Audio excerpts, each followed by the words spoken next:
it's not always the time to address or to try to respond to the question, why suffering? I have a very poignant example in my own life where my aunt was conveying to me some terrible suffering that she had been through, and I did jump in with some of my more abstract philosophical ideas. This was many years ago, and she listened to me patiently, and then she said, "Vince, that doesn't speak to me as a mother," which I have come to think was a very fair response, and I hope has helped me to listen a lot longer and to ask a lot more questions before I would think it would be even time to have a conversation about the question of why.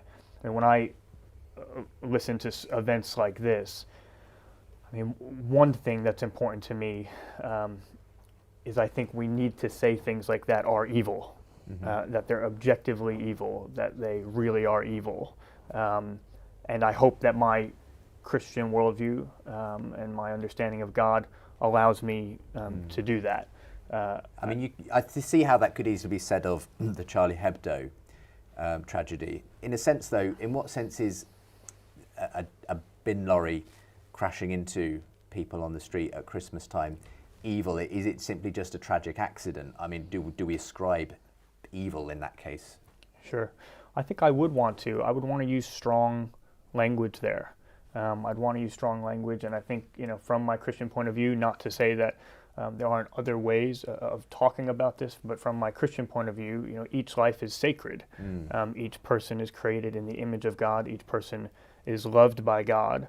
And so whatever explanation we give to the question of why, the fact that something sacred, a human person, has suffered or has been affected in that sort of way, I think we should say that that's evil. We should say that our starting point has to be that something is bad about that, and that's not ultimately what we should desire, and not ultimately what a God would want in the end. Same question to you, Julian. When you are confronted with tragedies or people who are going through something, what's your response to them on a practical level? Well, I mean, it's very difficult. I think it's very hard to say anything that could be of help to people. If you say people, it's going to be all right, for example, that can be so trite. I mean, often even, for a start, that's not really ever really true, actually. Things are never all right again for people when they've been through these things. Things can get okay again, but things are never the same. But also it can seem not credible at the time. And, I think that the most difficult thing, there's a kind of suffering of having to be around with someone who you love, who is suffering, and being unable to help them. Ultimately, I think all you can do is, be there for them. And it sounds so thin, but ultimately, that's the only thing you can do. They know that they're loved, that they have support, that you have their sympathy is with them, but you can't pretend you can take that pain away, and you can't pretend to explain it or justify it. And then people need, in their own time, to work through it in whatever way they do. Do you ever go down the route as an atheist of trying to say that you're going to see why this, there's a reason behind this? You just can't go down that route, I don't think you can. And I think that's it's interesting how difficult it is. You say that people naturally ask why, and they do actually a lot of the time. And I'm always a bit baffled because I know it's possible to break that habit, because I think that if you get accustomed to a worldview in which you accept that things don't happen with an ultimate purpose, things just happen, you do stop asking why after a while, genuinely.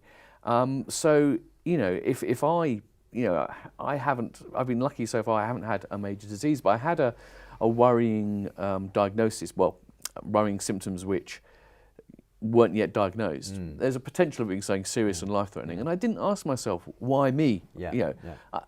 I thought it happened to other people. Of course it could happen. I kind of expect at some stage something really nasty to happen.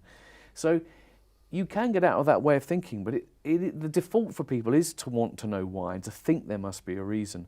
And if that's what people are thinking, it can be very hard to say, there's no why, it just happens. Sure. Yeah. I just wanted to pick up on the importance of just being there with someone and affirm that. I think that's one of the things, from my Christian perspective, that's one of the things, and this is not a statement of its truth or its falsity, but it's one of the things I value about the Christian tradition in particular, is that if there's a God who actually has lived a human life and actually suffered and knows what suffering is, then for anyone who's suffering, I can say to them that they don't need to wonder whether there's someone who exists who understands what they're going through, or if there's someone who cares. And that's something that's attractive to me about my faith, that I don't think anyone ever has to go through suffering in isolation, and I can offer my faith and my God as someone who understands and who can be there amidst that. And I agree in a sense with what you said about it will never be all right. I want to be really careful, and I think you do too, to not say, well, it's not a big deal that you've gone through this terrible piece of suffering, or that's fine, but don't worry, you'll see eventually that that wasn't really evil, or anything along those lines. And yet at the same time, I hope that, because I do believe that there can be an afterlife, which can be And you believe in that sense the why question is one that everyone should and can ask? That it is one that we do naturally ask, which is not to say that we can't get to a point where we stop asking that in the same sort of regular way. But I had friends recently who went through a miscarriage, and for them that was quite devastating.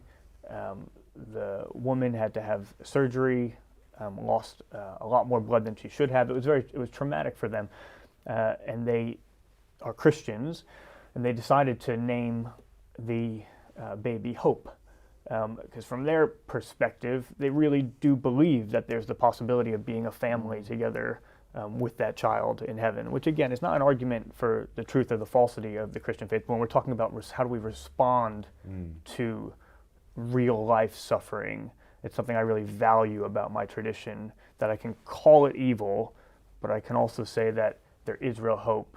And at the same time, I can say there is always someone who knows what you've been through. To watch the full debate on God and suffering, please visit premierchristianradio.com/unbelievable.